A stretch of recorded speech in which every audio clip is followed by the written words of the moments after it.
નમસ્તે વિદ્યાર્થી મિત્રો, આજે આપણે એક્ઝામ્પલના લેક્ચરની શ્રેણીમાં પ્રકરણ નંબર 3 પ્રવાહ વિદ્યુત એના લેક્ચર નંબર 23માં ભેગા મળ્યા છીએ. બરાબર. આજે એક સરસ મજાની તમને રીત શીખવાડવાની છે, જે ટેક્સ્ટબુકની અંદર જે રીત આપી છે એના કરતાં અલગ રીત છે, પણ બહુ જ સરસ રીત છે. આજે આપણે આખા લેક્ચર દરમિયાન જે દાખલો સમજવાનો છે એ દાખલા નંબર છે ઉદાહરણ 3.7. એટલે આપ સૌ મિત્રો ટેક્સ્ટબુકની અંદર પેજ નંબર 117 કાઢો. ચાલો, 117 કાઢ્યું, પેજ નંબર 117. એમાં ઉદાહરણ 3.7. એમાં એક નેટવર્ક એટલે કે તમને એક પરિપથ આપ્યો છે, અને આ પરિપથની અંદર જુદી જુદી શાખાઓમાં વહેતા વિદ્યુત પ્રવાહ તમારે શોધવાના છે. બરોબર. મેં આની પહેલાંના લેક્ચરમાં વાત કરી હતી એ જ પ્રમાણે પરીક્ષાની અંદર આપણને વિદ્યુત પ્રવાહનો નિર્દેશ પરિપથમાં ન કર્યો હોય તો આપણે કરવો પડે. અને સામાન્ય રીતે જ્યારે એક જ બેટરી આપેલી હોય ત્યારે બેટરીના ધન ટર્મિનલમાંથી વિદ્યુત પ્રવાહ બહાર નીકળતો હોય એવી રીતના બતાવવાનો, અને ઋણમાં દાખલ થતો હોય એ રીતના. જ્યારે પરિપથમાં એક કરતાં વધારે બેટરી આપેલી હોય તો સૌથી વધારે વોલ્ટેજવાળી બેટરીને ધ્યાનમાં રાખી અને વિદ્યુત પ્રવાહની વહેંચણી કરવી એ હિતાવહ છે.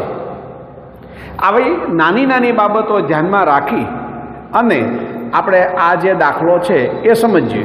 બહુ જ સમજવાની મજા આવશે. આની અંદર આપણે 11મા ધોરણની અંદર નિશ્ચાયકનું વિસ્તરણ કરતા શીખ્યા હતા. બરોબર છે ને ભાઈ?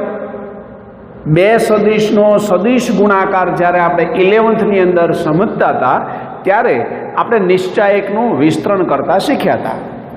નિશ્ચાયકને આપણે મેટ્રિક્સ તરીકે ઓળખીએ છીએ. તે બસ આ સહેલી રીતનો ઉપયોગ કરી અને મારે તમને દાખલો સમજાવવો છે. એક બહુ સરસ મજાની નવી રીત છે, ધ્યાનપૂર્વક સમજજો. હું તમારું દરેક જગ્યાએ ધ્યાન દોરતો જઈશ, તમને તરત જ આવડી જશે. અને પછી આ રીતના ફાયદા ક્યાં છે ને એ દાખલો ગણાવ્યા પછી પણ પાછી તમારી સાથે હું વાત કરીશ. બરાબર? સારું, અહીંયા ધ્યાન આપો. આપણને આ રીતનો એક પરિપથ આપ્યો છે. આ પરિપથની અંદર જુદા જુદા મૂલ્યના બધા અવરોધો છે એ જોડેલા છે. જુદા જુદા વોલ્ટેજની બેટરીઓ પણ જોડેલી છે. બરોબર?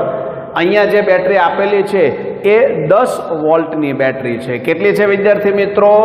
10 વોલ્ટની. એટલે કે આ 10 વોલ્ટની બેટરી આપણને આપેલી છે. અહીંયા આપણને 5 વોલ્ટની બેટરી આપેલી છે. અને દેખીતી રીતે જ આપણને આની અંદર જુદા જુદા 3 બંધ ગાળાઓ દેખાય છે. હા, કુલ બંધ ગાળાઓની સંખ્યા તો વધારે હશે, પણ આપણને જે જરૂર છે એવા 3 બંધ ગાળાઓ દેખાય છે. બરોબર? તો પહેલાં આપણે વિદ્યુત પ્રવાહ છે ને એની વહેંચણી બતાવીએ છીએ. 10 વોલ્ટની બેટરીને ધ્યાનમાં રાખીને હું વિદ્યુત પ્રવાહની વહેંચણી બતાવું છું. સમજજો, આખા દાખલાનો આધાર આના ઉપર છે. જો વિદ્યુત પ્રવાહની વહેંચણી સાચી હશે તો ઇક્વેશન એટલે કે બંધ ગાળાને ધ્યાનમાં રાખીને મળતા સમીકરણો સાચા મળશે. અને સમીકરણો સાચા મળશે તો પછી એનો ઉકેલ એટલે કે જુદી જુદી ભૌતિક રાશિઓ સાચી મળે. કોઈ એક જગ્યાએ ઉતાવળમાં જો ભૂલ કરશો તો છેલ્લે દાખલાના સાચા જવાબ સુધી તમે નહીં પહોંચો. એટલે કાળજીપૂર્વક છે આ સમજો. આ 10 વોલ્ટની બેટરીમાંથી બહાર નીકળતો વિદ્યુત પ્રવાહ આપણે I1 ધારી લીધો. I1 જેટલો વિદ્યુત પ્રવાહ છે એ વહેતો વહેતો વહેતો વહેતો અહીંયા એ પાસે પહોંચે એટલે એને જવા માટેના જુદા જુદા 2 માર્ગ છે. બરોબર? I1 માંથી I2 જેટલો વિદ્યુત પ્રવાહ છે એ એથી શરૂ કરી અને B માર્ગે આગળ વધે છે. એટલે કે આ શાખામાં I2 જેટલો વિદ્યુત પ્રવાહ વધે છે, પસાર થાય છે. તો હવે બાકીનો જે વધ્યો તે એટલે કયો લેવાનો? તો કે I1 - I2. કારણ કે I1 માંથી I2 જેટલો આ બાજુ વયો ગયો, તો હવે વધ્યો તે I1 માઇનસ I2 કહેવાય, એ આ બાજુ આવે છે. ટૂંકમાં I1 જુદી જુદી બે શાખામાં વહેંચાઈ ગયો. આ બાજુ I2 જેટલો પ્રવાહ અને આ બાજુ I1 માઇનસ I2 જેટલો પ્રવાહ છે ને એ વહેતો આવ્યો. બરોબર. હવે બીજી વાત, આ I2 જેટલો વિદ્યુત પ્રવાહ બી બિંદુ આગળ પહોંચે છે. અહીંયા ત્યાં એક સાથે જુદા જુદી બેટરીમાંથી આવતા બે પ્રવાહ પહોંચે છે. જુઓ, પરિપથની અંદર બહુ સરસ મજાની વાત આપણી સામે મૂકી છે. બીજી બેટરી અહીંયા મૂકી છે, એના ધન ટર્મિનલમાંથી બહાર નીકળતો વિદ્યુત પ્રવાહ આપણે I3 ધાર્યો. I3 જેટલો વિદ્યુત પ્રવાહ અહીંયા ગયો, I2 જેટલો વિદ્યુત પ્રવાહ અહીંથી આવ્યો. આ બંને વિદ્યુત પ્રવાહ છે એ ભેગા મળ્યા અને પછી નીચે આવે છે. તો નીચે આમાંથી જે વિદ્યુત પ્રવાહ વહેતો હશે એ I2 અને I3 એ બંનેના સરવાળા, એટલે કે I2 વત્તા I3 જેટલો વિદ્યુત પ્રવાહ છે ને એ B થી C પાસે વહેતો હશે. C બિંદુ પાસે આવો એટલે I2 વત્તા I3 છે એ પાછા બે ભાગમાં વહેંચાઈ જાય. જો અહીંયા બે સરખા ભાગોમાં વહેંચાઈ જાય એવું એક પણ વાર હું બોલ્યો નથી, કારણ કે એ તો ક્યારે વહેંચાય એની ચર્ચા બધી સમજૂતી બહુ સરસ રીતે આપણે લઈ લીધી છે. બરોબર. એટલે I2 વત્તા I3 જેટલો પ્રવાહ અહીંયા C બિંદુ પાસે પહોંચે એટલે જુદા જુદા બે માર્ગોમાં જાય. પણ આ દિશામાં કેટલો પ્રવાહ જશે એ તો નક્કી જ છે. શા માટે નક્કી છે? બરોબર. કારણ કે આપણે અગાઉ વાત કરી હતી ને કે બેટરીના ધન ટર્મિનલમાંથી જેટલો વિદ્યુત પ્રવાહ બહાર નીકળતો દેખાડો એટલો જ ઋણની અંદર દાખલ થતો બતાવવો પડે. તો આ ધનમાંથી I1 જેટલો બહાર નીકળતો બતાવ્યો છે, તો ઋણની અંદર I1 જેટલો દાખલ થતો બતાવવો પડે. એટલે એનો અર્થ એવો થયો કે I2 વત્તા I3 છે, બરોબર, એમાંથી I1 જેટલો આમાં વયો ગયો, બાકીનો આમાં આવ્યો C થી D તરફ. બાકીનો એટલે કેટલો? તો કે I2 વત્તા I3 માઇનસ I1, કારણ કે એમાંથી I1 જેટલો તો આમ વયો ગયો ને, એટલે આમાંથી માઇનસ I1 કરવાનું, એ C થી D તરફ વહેતો હશે. એટલે C થી D તરફની શાખામાં આ વિદ્યુત પ્રવાહ કેટલો વહેતો હશે જો બતાવ્યું, I2 વત્તા I3 માઇનસ I1, એટલે એ આમ વહેતો હશે. D બિંદુ પાસે આવો એટલે પાછું વિચારો, C બિંદુ એથી આ બાજુ જે વિદ્યુત પ્રવાહ આવ્યો તે I2 વત્તા I3 ઓછા I1 જેટલો, અને આ બાજુથી જે પ્રવાહ આવે છે એ I1 માઇનસ I2. આ બંને પ્રવાહ છે એ અહીંયા ભેગા થાય અને ભેગા થઈને પછી આ બાજુ જાય. તો તમે આનો અને આનો સરવાળો કરો એટલે I3 વધે. અને અમસ્તુય તે આપણે વાત કરી તેમ બેટરીના ધનમાંથી તમે I3 જેટલો બહાર કાઢ્યો છે, એટલે ઋણની અંદર I3 જેટલો દાખલ થાય તો જ આપણી આ વિદ્યુત પ્રવાહની વહેંચણી છે ને એ યોગ્ય કહેવાય. અને અહીંયા એ તાળો મળી જાય છે. આ બાજુથી I1 માઇનસ I2, આ બાજુથી I2 વત્તા I3 માઇનસ I1, આ I1 માઇનસ I2 અને I2 વત્તા I3 માઇનસ I1, આ બેનો સરવાળો કરો એટલે બંને ભેગા થઈને આમ જાય તો I3 મળી જાય. આ વિદ્યુત પ્રવાહની વહેંચણી મેં સમજાવી. બસ પહેલું કામ આપણું આ વિદ્યુત પ્રવાહની વહેંચણી વ્યવસ્થિત રીતે શાંતિથી કરો. તમને બધાઈને આ વિદ્યુત પ્રવાહની વહેંચણી સમજાઈ ગઈ ભાઈ? બધાઈને? દરેકને ક્લિયર થયું? કોઈ પણ જાતની શંકા નહીં ને? હા, તમને ભાઈ આ બેન્ચમાં બધાઈને ઓકે? કારણ કે જો સૌથી અગત્યનું આ છે, તમને બધાઈને ભાઈ રૂબરૂ આવવું ત્યાં કે નહીં? નહીં ને? સારું, ચાલો બધાને સમજાઈ ગયું? સરસ. તો હવેનું કામ પાછું ઘણું સહેલું પડશે, કારણ કે હવે જુદા જુદા 3 બંધ ગાળાઓ પસંદ કરીએ છીએ. મેં બંધ ગાળાઓની અંદર નંબર લખી નાખ્યા છે. એક બંધ ગાળો આ કીધો છે 1 નંબર, આ જે બંધ ગાળો દેખાય છે ને આ બંધ ગાળો 1, આને બીજો બંધ ગાળો કીધો છે 2 નંબર, અને આ છે એને ત્રીજો બંધ ગાળો કીધો છે 3 નંબર. 3 બંધ ગાળાઓ છે, 3 લૂપ છે.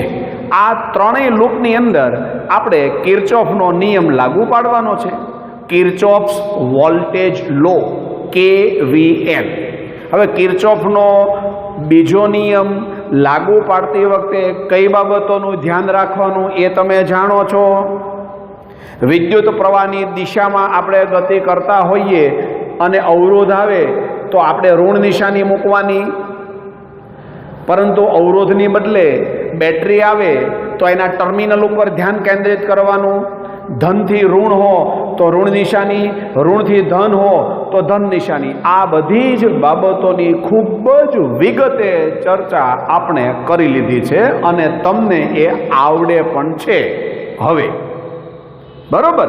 તો હવે જો તમારી સામે જુદા જુદા 1, 2 અને 3 આ 3 લૂપ જે આપેલા છે એમાં પહેલા એક ફર્સ્ટ લૂપ આપણે જે કહીએ છીએ એની અંદર આપણે KVL કિર્ચોફ્સ વોલ્ટેજ લો અથવા તો કિર્ચોફનો બીજો નિયમ લાગુ પાડીએ. આ લૂપનું નામ દેવું હોય તો શું દેવાય? તો જો અહીંથી શરૂ કરીએ D A C D, જ્યાંથી શરૂ કર્યું હોય ત્યાં જ પૂરું કરવાનું. બરોબર? એટલે આ લૂપની અંદર કિર્ચોફનો બીજો નિયમ લાગુ પાડો. અહીંયા આપણે લખ્યું છે ફર્સ્ટ લૂપ DACD માં KVL લાગુ પાડતા. જો એટલે D થી A આગળ જાઓ એટલે હું વિદ્યુત પ્રવાહની વિરુદ્ધ દિશામાં છું એટલે પ્લસ આવશે. અને પ્લસ કેટલું? તો કે આપેલો અવરોધ 4 ઓહ્મનો ગુણ્યા એમાંથી વહેતો વિદ્યુત પ્રવાહ I1 - I2. એટલે અહીંયા શું લખ્યું? આપેલો અવરોધ એટલે કે 4 ગુણ્યા એમાંથી વહેતો વિદ્યુત પ્રવાહ I1 - I2. એટલે અહીંથી આપણે આ પ્રમાણે ગયા. સારું, હવે અહીંથી તમે અહીંયા આવો છો એટલે તમે અહીંથી જ્યારે અહીંયા આવો છો ત્યારે બેટરીના ધન ધ્રુવથી ઋણ ધ્રુવ પાસે આવો છો એટલે પ્લસ નિશાની આવે કે માઇનસ? હા, માઇનસ. બરોબર છે. કેટલા માઇનસ? 10. બરોબર, સરસ. લ્યો, બસ હવે કોઈ ચિંતા જ નથી, કારણ કે તમને એક વખત કિર્ચોફનો બીજો નિયમ લાગુ પાડતા આવડે એટલે સમીકરણ બનવાના. બરોબર? સારું, એટલે કે તમે અહીંથી અહીંયા આવો એટલે ધનથી ઋણ પાસે આવ્યા એટલે -10 -10. હવે પાછો અહીંયા 1 ઓહ્મનો અવરોધ છે. હું આમ કહીને આમ જાઉં છું, જો વિદ્યુત પ્રવાહની વિરુદ્ધ દિશામાં જાઉં છું, કારણ કે વિદ્યુત પ્રવાહ આમ જાય છે અને આપણી મુસાફરી આ બાજુ છે એટલે પ્લસ આવશે. એટલે અહીં પ્લસ લખ્યું. કેટલો?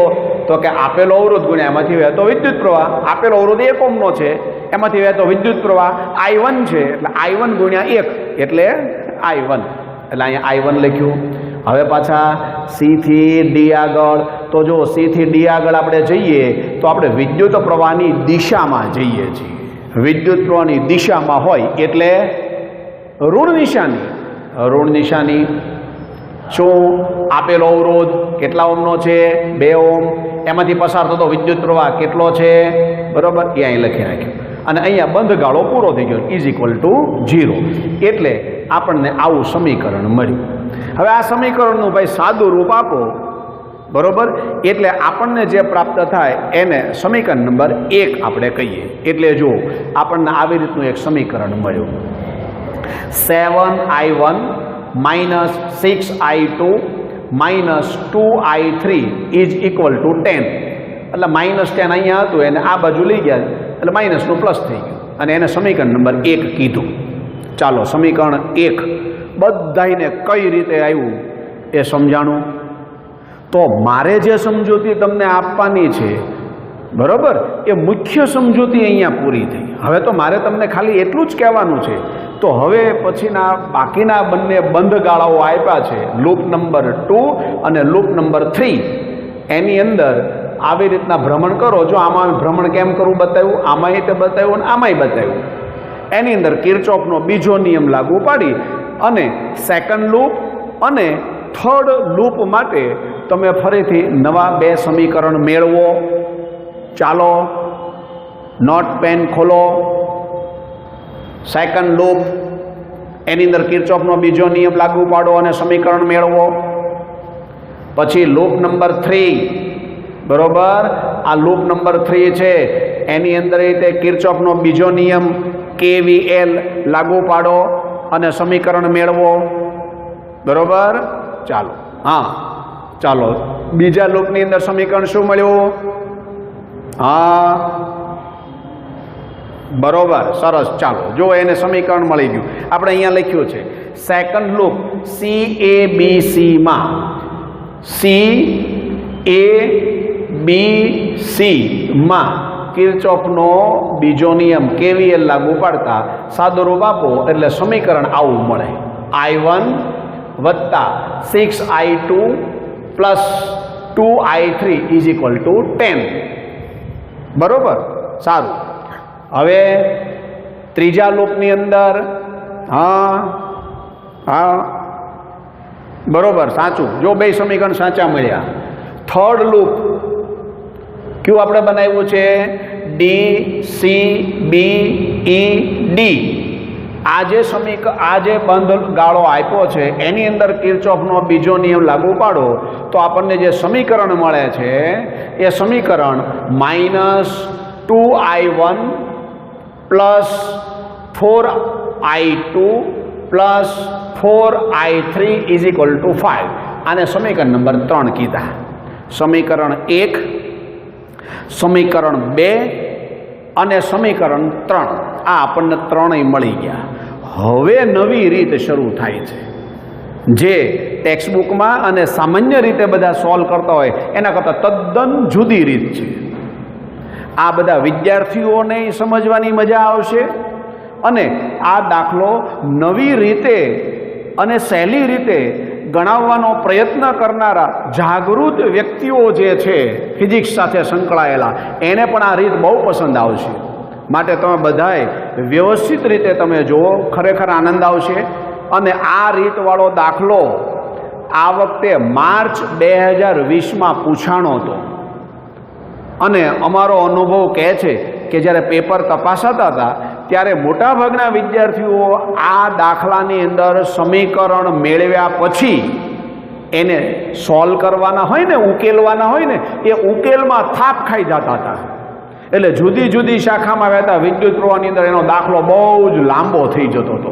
4 માર્કનો દાખલો માર્ચ 2020માં પૂછાણો તો આ જ રીતનો સ્વાધ્યાયની અંદર આપ્યો છે. હું છેલ્લે તમને વાત કરીશ. અને લાંબી લાંબી ગણતરી બહુ કરવી પડતી હતી, વિદ્યાર્થીઓએ કરવી પડતી હતી અને એ જ્યારે શીખ્યા હશે ત્યારે એમને પણ આવી જ લાંબી ગણતરી કદાચ કરાવી હશે.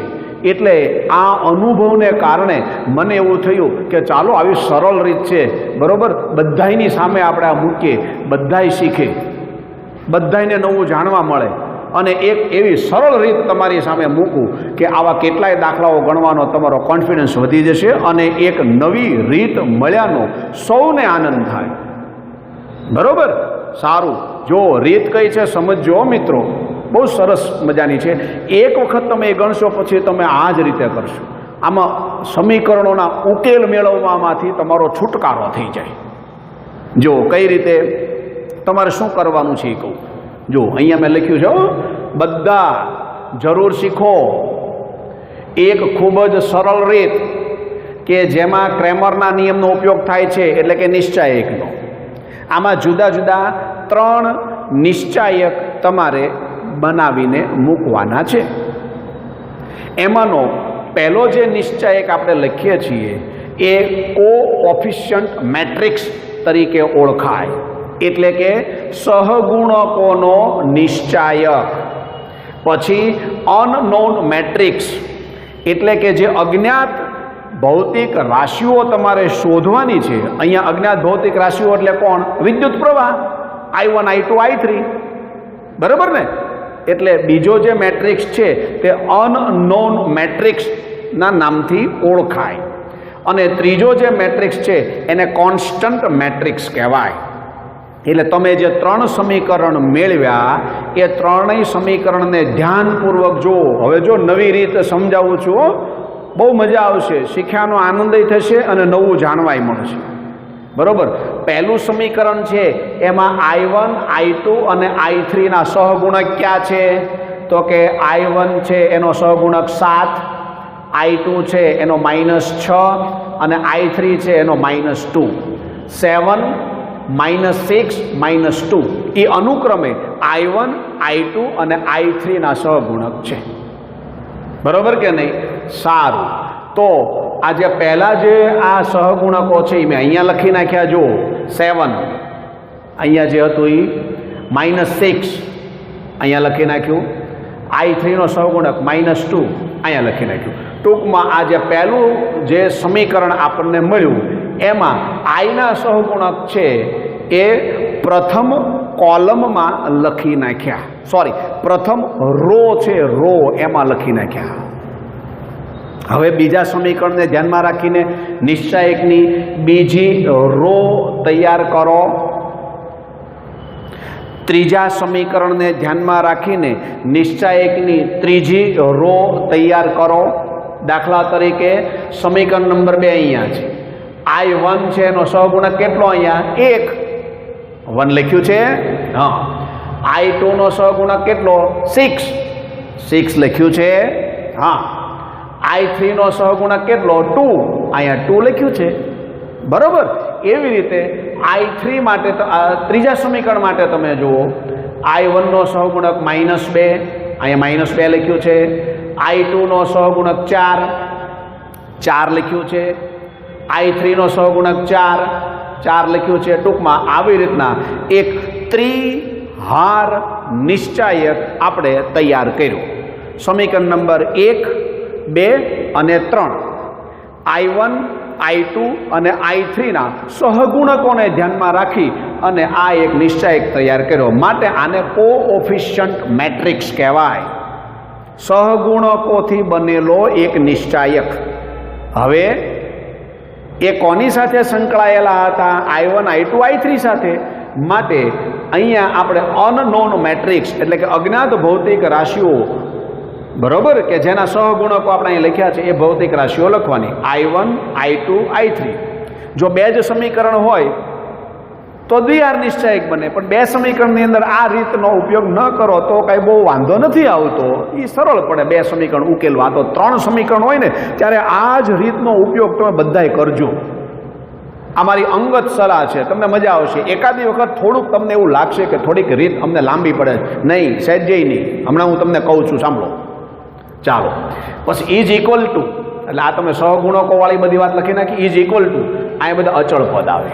દાખલા સમીકરણ 1 પૂરું થાય, ઇઝ ઇક્વલ ટુ 10, તો ઇઝ ઇક્વલ ટુ 10 લખો.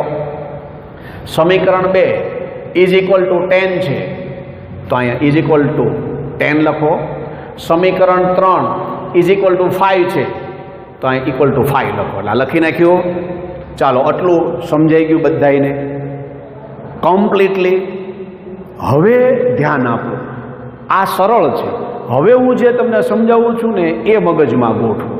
હવે આ બધા ડિટરમિનન્ટ મેટ્રિક્સ બનતા જાય છે, બહુ સરળ, મજા આવશે.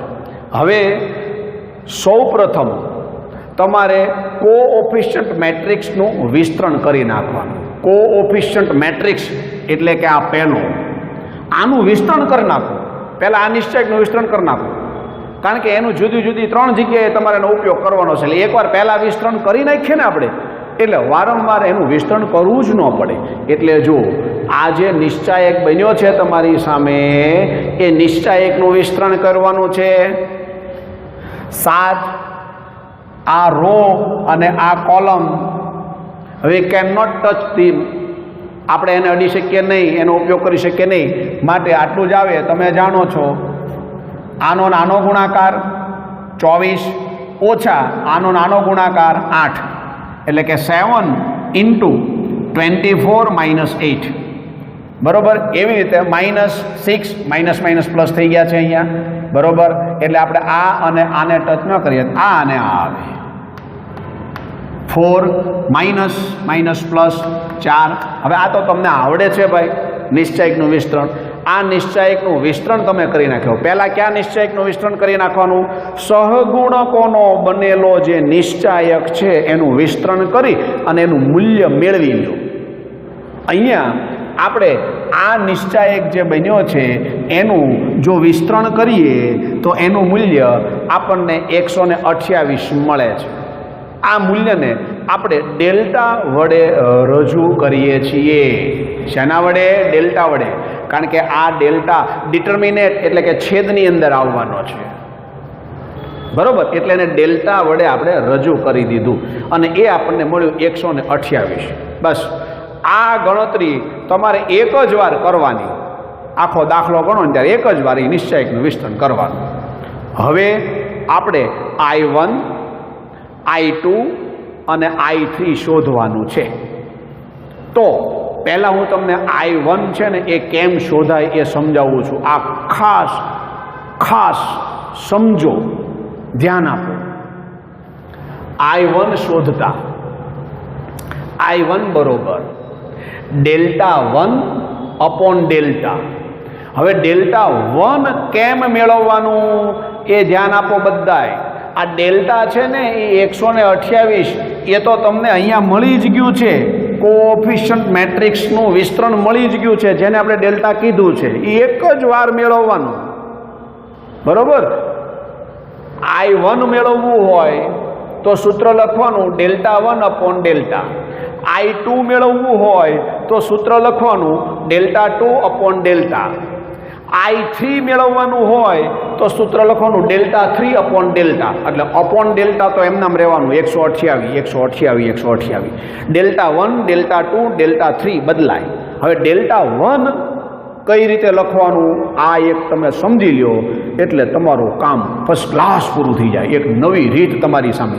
અને વિદ્યાર્થી મિત્રો, હું તો તમને ત્યાં સુધીની વાત કરું છું કે સ્વાધ્યાયનો 3.9નો દાખલો છે એ માર્ચ 2020માં આ વખતેની પરીક્ષામાં જ પૂછાણું. તમે ટેક્સ્ટબુકમાં આપેલી રીતે આ દાખલો ગણો અને હવે અત્યારે હું જે તમને સમજાવું છું ને એ રીતે દાખલો ગણો અને તમે પછી મને કહો કઈ રીત સહેલી લાગે. તમને આ જ રીત ગમશે, બરોબર. અને આ તમારે જાતે અનુભવ કરવાનો છે તો જ મારી કીધેલી વાતમાં તમને શ્રદ્ધા બેસે, વિશ્વાસ જાગે, બરોબર. સારું, હવે જો હું શું કહેતો હતો, Δ1 કઈ રીતે મેળવવાનું? તો Δ1 મેળવવા માટે આ જે અચળ પદ છે ને એને ટ્રાન્સફર કરવાનું અને આની જગ્યાએ મૂકી દેવાનું. આ પહેલી કોલમ, બરોબર સમજો. Δ1 મેળવવા માટે તમે જે ડિફરન્સ વાળો જે મેટ્રિક્સ નવો તૈયાર કરો છો એમાં શું કરવાનું? તો કે કોન્સ્ટન્ટ મેટ્રિક્સ જે છે આ કોન્સ્ટન્ટ પદવાળો એ અહીંયા એનું સ્થાન લઈ લે. એટલે આ અહીંયાથી રિમૂવ કરવાનું અને આ છે એને તમારે અહીંયા ઇમ્પ્લાન્ટ કરવાનું, મૂકવાનું. સમજાણું? એટલે તમને જે આ અહીંથી કાઢી નાખવાનું એની બદલે આ છે એ મૂકી દેવાનું. એટલે જો આ 10 5 અહીં મૂકી દીધું. બાકીના આ બંને છે એ એમનામ જ રહે, બાકીના આ બંને એમનામ રહે. આને કહેવાય Δ1. હવે જ્યારે Δ1ની બદલે માનો કે I2 શોધવું હોય તો સૂત્રમાં એ Δ2 આવશે. તો તમારે હવે શું કરવાનું ખ્યાલ આવ્યો? આ એમનામ રહેવા દેવાનું, પણ આનું સ્થાન આ લઈ લેશે Δ2 વખતે. એટલે આને રિમૂવ કરવાનું અને એની જગ્યાએ આ મૂકી દેવાનું.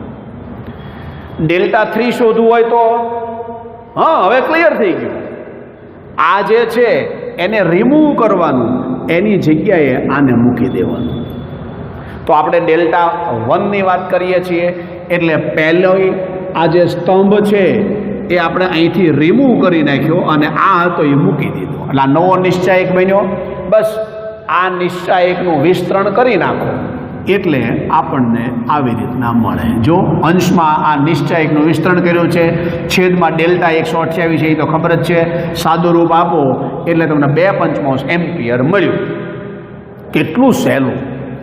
પહેલાંની રીતમાં શું થાય? સમીકરણ 1, સમીકરણ 2, સમીકરણ 3, સમીકરણ 1 અને 2માંથી આની કિંમત આમાં મૂકતા ઉકેલતા, પછી હવે આની કિંમત આમાં મૂકતા, હવે આ બંનેને ઉકેલતા, એ લાંબુ થતું જાય. આ એવું કશું જ નહીં. માત્ર નિશ્ચાયકનું વિસ્તરણ મિત્રો આપવાનું અને એ તો મૌખિક રીતે થઈ જાય. સમીકરણ ઉકેલવાની જરૂર નથી પડતી ને, આમાં તો સાદી બધી સંખ્યાઓ હોય. સરસ. તો I1 બરોબર 2/5 એમ્પિયર મળ્યું. આ જ રીતે I2 અને I3ની તમે ગણતરી જાતે કરો. હું તમને સમજાવું. I2 જોતું હોય તો સૂત્ર શું લખવાનું? Δ2 અપોન ડેલ્ટા. Δ2 એટલે શું? તો કે આપણો જે મૂળ આ નિશ્ચાયક છે એમાં જે બીજો સ્તંભ છે એને રિમૂવ કરી દેવાનો અને એની જગ્યાએ આ કોન્સ્ટન્ટ અહીંયા મેટ્રિક્સ આવી જાય. એટલે અહીંયા શું આવશે? 10 10 5 આ નીકળી જશે. આ બંને એમ નામ રહે. જો 10, 10, 5 આ બંને એમના રહે. છેદમાં તો ડેલ્ટા જ, જે અહીંયા પહેલા મેળવી લીધું એ જ ડેલ્ટા, એને તો એક જ વાર મેળવવાનું. બરોબર, સારું. આનું પાછું સાદું રૂપ આપી દો. બરોબર, તો તમને I2 બરોબર 5 અષ્ટમાંશ મળશે. હવે I3 મેળવવાનું. તો I3 મેળવવા માટે પહેલાં એક અંશમાં I3 બરોબર ડેલ્ટા 3 અપોન ડેલ્ટા. શું કરવાનું કયો જોઈ? આ ત્રીજો સ્તંભ જે છે મૂળ નિશ્ચયકમાં આપણો આ, એને રિમૂવ કરવાનો અને એની જગ્યાએ આ મૂકી દેવાનું. બરાબર, તો એની જગ્યાએ તમે એ મૂકી દો તો જો 10, 10, 5 એ મૂકી દીધું. આ બંને કોલમ એમ નામ રહેશે, એ બંને કોલમ એમ નામ રહી. છેદમાં તો 128 ડેલ્ટા જ, છેદમાં તો આ ડેલ્ટા 128 મેળવ્યું તે જ. બરાબર ને ભાઈ? હા, હવે આનું સાદું રૂપ આપી દો. એનું સાદું રૂપ આપણે આપી દઈએ એટલે I3 બરોબર 15/8 એમ્પિયર મળે. કયો જોઈએ? છેદમાં ડેલ્ટાની ગણતરી એક જ વાર કરવાની અને પછી નાના નાના 3 નિશ્ચયક છે એનું સાદું રૂપ આપો એટલે સીધો જવાબ જ મળે. સમીકરણો ઉકેલવાના નહીં.